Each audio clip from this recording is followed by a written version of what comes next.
começa agora mais um painel do Web Summit Porto Gente 2017.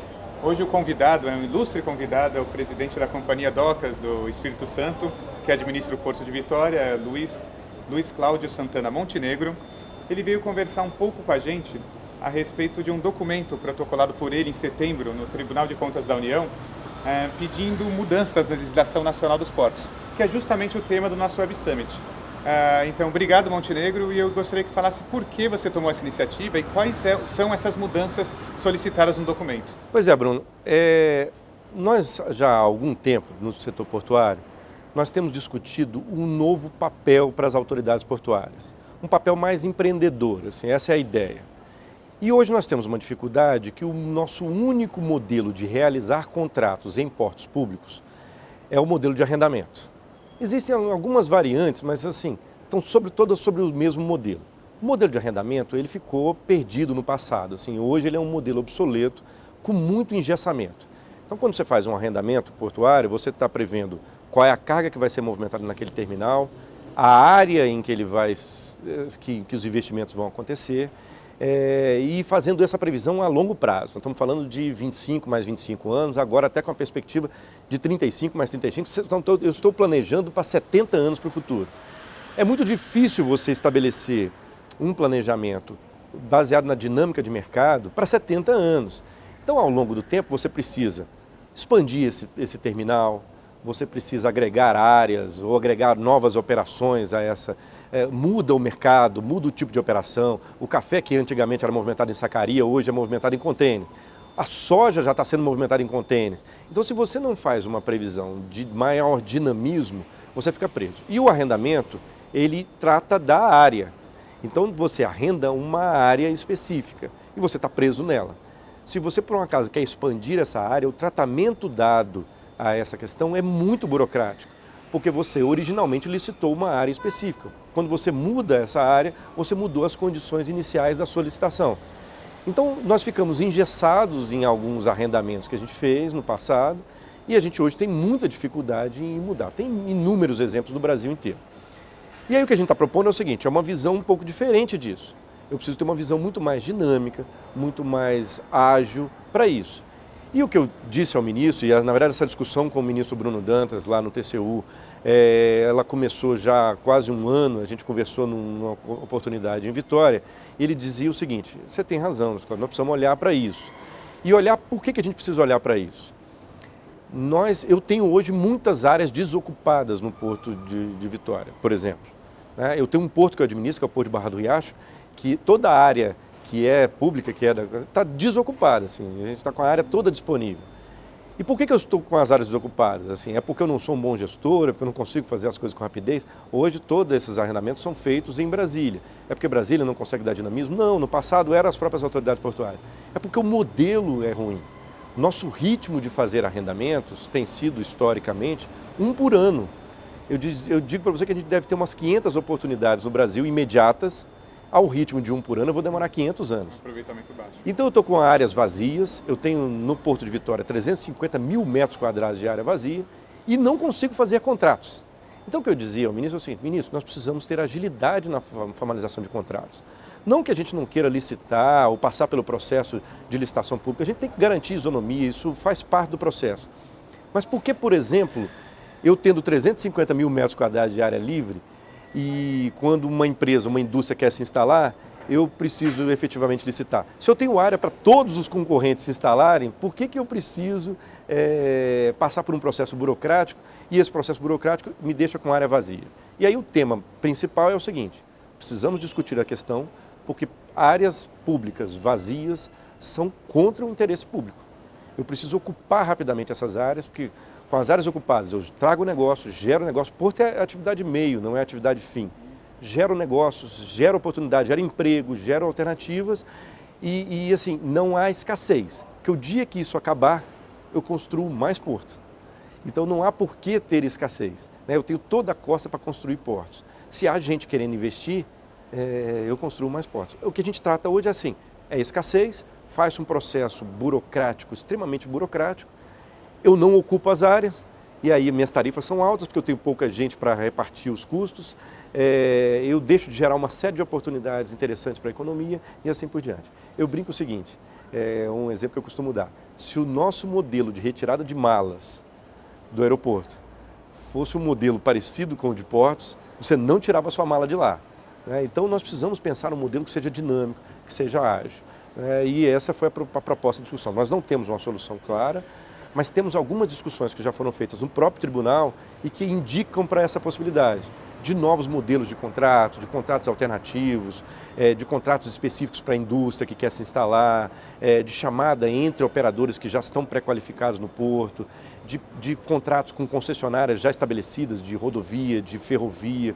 Assim, algumas oportunidades, a gente tem que discutir isso para ver como é que a gente ganha agilidade e vai deixando meio de lado esses contratos antigos de arrendamento. Sem dúvida, a questão da celeridade nos portos brasileiros é uma questão que é debatida há muito tempo. E eu gostaria que você falasse um pouco a respeito da ingerência política nas companhias docas. Diante do comportamento cultural brasileiro, é possível implantar programas de metas, resultados sem tanta interferência política? Claro, isso é até natural. Imagine o seguinte, o interesse político é legítimo. Não há desenvolvimento sem o porto, né? Assim, eu digo que o porto não traz o desenvolvimento, mas ele é essencial ao desenvolvimento. Então, se você tem um potencial de desenvolvimento, é necessário ter um porto. Então, assim, o interesse político sobre uma coisa tão importante para o desenvolvimento local, regional, ele é legítimo. O que precisa ser entendido é que é possível atender ao interesse social de todos, que é externado pelos nossos representantes políticos, com soluções técnicas adequadas. É isso que é possível. Assim, eu tive algumas experiências em administração de portos no Brasil inteiro, uma delas, inclusive, no Porto de Santos, e que o desafio que foi lançado naquela ocasião era o seguinte, como é que a gente elimina as filas de caminhões no Porto de Santos? E é lógico, quando você fala assim, qual é a visão política? Vamos dizer, os nossos representantes querem obras, querem novas obras? Não, a solução técnica adotada, que teve apoio político total, não só no âmbito local, mas no Brasil inteiro, tanto é que a gente está replicando essa experiência em vários outros portos, inclusive lá em Vitória. Foi uma solução de gestão, de organização técnica, de agendamento dos caminhões.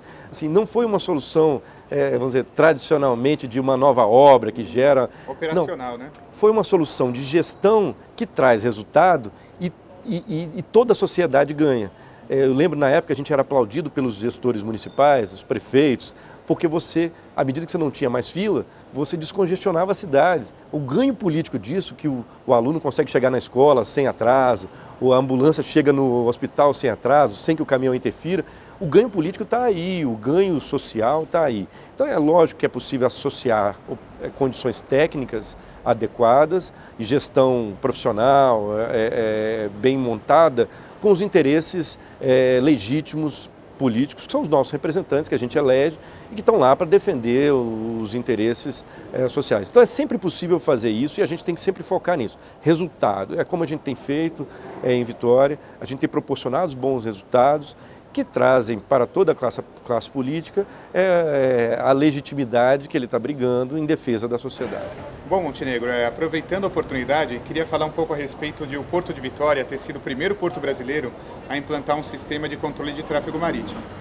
Por que isso foi tratado como prioridade para vocês e quais os ganhos que o Porto de Vitória terá diante disso? É um conjunto de projetos. Nós chamamos, na época que eu estive em Brasília, eu fui da Secretaria de Portos, na época que tinha o status de ministério, eu fui da Secretaria e na época nós ajudamos a construir um conjunto de projetos que a gente chamava de inteligência logística, ainda usamos esse nome para agrupar esse conjunto. Inteligência logística portuária, um conjunto de projetos que envolvem tecnologia e que dão uma melhor gestão ao porto. Vamos lá, vamos tentar organizá-los. Alguns são para o lado do mar e outros são para o lado de terra. A primeira proposta era de fazer vamos dizer, a desburocratização, você tentar transformar um processo muito mais digital toda a liberação de cargas e veículos no porto. Então nós criamos primeiro um sistema chamado Sistema Porto Sem Papel. O objetivo do sistema era dar agilidade na liberação de navios, sem que o importador ou exportador ou o armador tivesse que ficar passando ali em cada autoridade com formulários em papel, com burocracia, etc. Então foi criado um sistema, nós transformamos mais de 2.000 itens de informação em itens eletrônicos, tinha mais de 50% era redundância, então criamos os itens eletrônicos. A informação é dada eletronicamente e distribuída para todas as autoridades que respondem, dando autorização para o navio entrar. Então, Receita Federal, Polícia Federal, Marinha, Vigilância Sanitária, Vigilância Agrícola, a própria Autoridade Portuária, todas elas tratando de forma eletrônica. Nós substituímos mais de 150 formulários em papel por formulários eletrônicos. Então, esse foi um processo que agilizou a parte burocrática em mar. Em terra, nós discutimos como é que eu posso mandar a documentação dos caminhões, dos trens antecipadamente para o porto e ao receber essa documentação, quando o caminhão chega, ele já está, vamos dizer, a documentação já foi analisada. Porque hoje o caminhão chega no porto, entrega a documentação, ela tem que ser cadastrada, analisada, para depois você liberar a entrada do caminhão. Então nós pensamos nessas duas possibilidades e começamos a trabalhar nelas em 2 projetos. O primeiro, Porto Sem Papel, e o segundo que a gente chamou de Cadeia Logística Inteligente. Então são 2 projetos que foram desenvolvidos no âmbito do governo federal, sistemas desenvolvidos pelo SERPRO e projetos muito bem conceituados. O segundo passo seria a identificação mais automática e tecnológica dos veículos que chegam. Do lado de terra é o tag que você cola no caminhão, é o leitor da placa do caminhão e você dotar as portarias dos portos, os gates de entrada, com todo esse sistema de tecnologia. Então o caminhão que chega, ele é todo lido automaticamente e o caminhão, como a documentação já foi analisada, ele entra muito rapidamente no porto. E a mesma coisa para o navio. Eu hoje, sem esse sistema, eu não sei que navio está na barra aguardando. Sei por informações de terceiros, não por informação da própria autoridade. Então eu tenho dificuldade de controlar a minha fila, de saber as prioridades, de me organizar, etc, etc. Então a primeira, vamos dizer, esse projeto, ele visa dotar o porto de capacidade tecnológica, de identificar a chegada do navio, de monitorar toda a entrada dele, de dar mais segurança nessa entrada. Então nós temos sistemas de radares, sistemas de transponder, que a gente chama de AIS, toda a parte de leitura, vamos dizer, meteorológica, de corrente, de maré, de ventos, de onda. Então é um conjunto de tecnologia que me permite ser muito mais efetivo na gestão desse canal de acesso de entrada. Então, por exemplo, se eu tenho pouca visibilidade, eu seguro o pé porque assim, o navio pode entrar e causar um acidente. Mas eu tenho nos meus equipamentos hoje lá em Vitória, a gente tem leitores de infravermelho, leitores de condição de visibilidade, o radar com muita precisão, que me permite orientar a entrada desse navio em parceria com a Marinha e com a equipe de praticagem, poder orientar com muito mais segurança essa entrada. O que a gente ganha com tudo isso? Mais eficiência. E quando a gente ganha eficiência, a gente reduz custos e a gente amplia a capacidade. É o jeito mais rápido e mais barato de ganhar capacidade. Porque eu poderia construir um porto novo, porque eu estou formando fila nesse porto. Mas eu estou formando fila porque eu não tenho eficiência para receber e atender com agilidade. Se eu consigo receber e atender com agilidade, seja os caminhões, os trens ou os navios, eu não preciso construir outro porto, eu ganho capacidade. Eu te falei do caso das filas. No caso das filas, que foi a discussão do Porto de Santos, nós geramos mais de 30% de capacidade de recepção de caminhões só organizando a fila de caminhões. Bom, presidente, gostaria muito de agradecer sua participação no Web Summit Porto Gente. Queria dizer que a antiga Lei de Modernização dos Portos completou 20 anos, teve a duração de 20 anos, né, de 93 a 2013. E essa atual lei já está em vigor há 4 anos. O que você projeta para o futuro em termos de legislação portuária? Pois é, o marco legal criou várias possibilidades. A gente precisa efetivamente entrar a fundo na discussão dessas alternativas, dessas possibilidades que o marco legal criou e a gente conseguir realmente dar esse dinamismo e essa agilidade que o porto está precisando. Há pontos importantes na pauta. A parte burocrática, de melhoria da eficiência é um ponto importante, a parte de infraestrutura é um ponto importante, a parte regulatória das autorizações, modelos de contratos que a gente falou. A lei cria as possibilidades. Só para você ter uma ideia, nós estamos propondo fazer no Espírito Santo a primeira concessão de porto no Brasil. Mas nós até agora não discutimos a regulamentação disso. Então a gente tem um espaço curto de tempo, nossa previsão é fazer essa concessão no ano que vem. A gente tem um espaço curto para entrar a fundo nesse debate e pensar como seria uma primeira concessão de porto no Brasil. A lei traz a possibilidade e a gente agora precisa trabalhar em cima disso. Esse é um exemplo entre vários outros de alternativas que a lei cria e que a gente pode entrar a fundo na discussão. São grandes desafios do setor portuário, sem dúvida. Quero agradecer sua audiência e que continue acompanhando a Web Summit Porto Gente. Muito obrigado e até a próxima.